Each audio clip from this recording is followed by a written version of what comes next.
Hey everyone, and welcome. Today we are opening up the modern Diplomat's Toolkit. We're going to look past all the formal dinners and the handshakes to really understand the actual instruments of foreign policy, the tools that truly shape our world. So when you strip all that away, what really is modern diplomacy? It's a question that gets right to the heart of how nations compete and cooperate. Because let's be honest, it's not just about ceremony. It is a super complex game with incredibly high stakes, and it's all played out on a global stage. At its core, it's really the art of talking it out. It's the structured, official alternative to, well, using force. It's how nations try to manage their incredibly complicated relationships simply through negotiation. Now, to really get a handle on all this, let's use a simple metaphor, a toolkit. Every single situation a diplomat faces requires a specific instrument, right? From a delicate negotiation to a full-blown crisis. So today, we're going to open that box and examine the tools one by one. Okay, first things first. Before you can use any tool, you have to read the instruction manual. And in diplomacy, that manual is a set of rules agreed upon by everyone that make sure the whole system can actually work safely and effectively. And that manual is the 1961 Vienna Convention on Diplomatic Relations. What's so important here is how it lays out the absolute bedrock principles that allow diplomacy to even exist. Diplomatic immunity means envoys can't be prosecuted or used as political pawns. Embassies are treated like untouchable sovereign territory, and this is crucial. Communications are sacred. That diplomatic bag cannot be opened, period. These aren't just polite suggestions. They are the essential shields that prevent the entire system from just falling apart. But what happens when the talks fail? When relations completely sour? Well, that's when diplomats reach for the heavier, more coercive instruments in the toolkit. These are the tools that are all about pressure and leverage. And the most common heavy tool in that box? Economic sanctions. The goal here is pretty straightforward. Apply enough financial or trade-related pain to a country to force it to change what it's doing. It is basically a form of coercion that stops just short of actual military force. Now, this tool isn't new, but wow has it evolved. It goes all the way back to naval blockades. Then, the 20th century saw them get formalized, first in national laws and then internationally under the UN Charter. The 1990s were even called the sanctions decade because of these massive countrywide embargoes. But the really crucial point is the modern shift. Today, the focus is on targeted or smart sanctions. The idea is to punish specific people or companies behind a policy and, theoretically, spare the general population.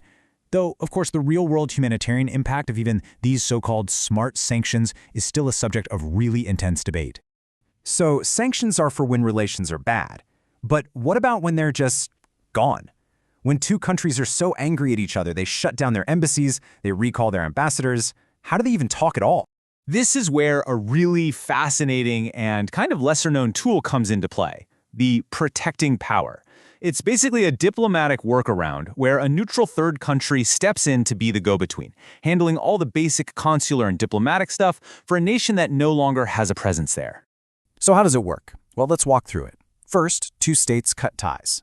Then, one of them, the protected power, asks a neutral country to step in and represent its interests. Now, the key is the host state has to agree to this. Once everyone's on board, the protecting power's embassy can provide those essential services, like helping out stranded citizens or just keeping a bare minimum line of communication open. And the scale of this can be just astonishing. During World War II, this whole mechanism was absolutely critical. Switzerland, the classic neutral state, became the ultimate protecting power. Get this, they took on an incredible 219 mandates for 35 different countries, representing the interests of allied powers and Axis territories and the other way around. It was a lifeline that kept the absolute basics of international law working, even in the middle of a total war. Okay, so let's move away from the heavy tools of coercion to the more subtle instruments of influence.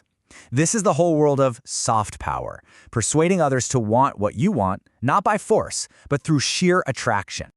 The classic tool of soft power has got to be cultural diplomacy. I've heard it called the practice of revealing the soul of a nation, and I love that.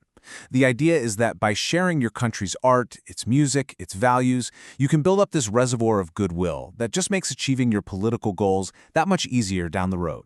And history is just filled with these powerful examples. During the Cold War, the U.S. State Department sent jazz musicians like Louis Armstrong all over the world as jazz ambassadors. And this quote from the New York Times, it really says it all. In places where official government messages were met with total suspension, the universal language of music could just break right through, presenting a vision of America that was creative, diverse, and free. And you know what? This influence wasn't always state-directed. The Beatles were never sent by the British government, but their music became an absolute phenomenon behind the Iron Curtain. For a whole generation of young people in the Soviet Union, their songs were like a window into Western culture, a symbol of individualism and freedom that was just the total opposite of the state-controlled conformity all around them. This kind of influence leads us straight into the modern era, and the most rapidly evolving tool of them all, digital diplomacy. This chart just shows what a profound shift this is. Where traditional diplomacy was slow, private, and state-to-state, digital diplomacy is instantaneous, it's public, and it lets governments talk directly to foreign citizens on platforms like social media. In this case study from Kenya really shows what this looks like in practice. In a country like Kenya, the online public square is incredibly active. So when some incident happens, the reaction from what's known as Kenyans on Twitter can be immediate and really powerful. They often end up shaping the entire narrative hours before an embassy can even draft an official statement. What this means is that diplomats are no longer in full control of the message. They are now just participants in a really fast-moving public conversation. The modern world is, well, it's complex. The relationships between countries are almost never just good or bad. They're often both at the very same time. And dealing with that requires a much more precise and sophisticated instrument. And that instrument is called compartmentalization. It's a strategy that lets countries build walls between different parts of their relationship. You might be fierce rivals in a geopolitical conflict in one part of the world, but at the same time be essential economic partners in another. Compartmentalization is the art of keeping those two things from blowing each other up. And there is no better real-world example of this than what many experts call the textbook case, Turkey and Russia. Just look at this table. In geopolitics, especially in places like Syria and Libya, they have often backed completely opposing sides. And yet, when it comes to energy and trade, they are deeply interdependent. Russian tourists flock to Turkey. And, incredibly, Turkey, a NATO member, even bought a Russian missile defense system. Their relationship is this wild mosaic of cooperation and conflict. And it's only possible because they carefully compartmentalize every single issue. So as we wrap up our tour of the Diplomat's Toolkit, we have to ask ourselves, what's next? Because the world is certainly not getting any simpler, and that means these tools have to keep evolving.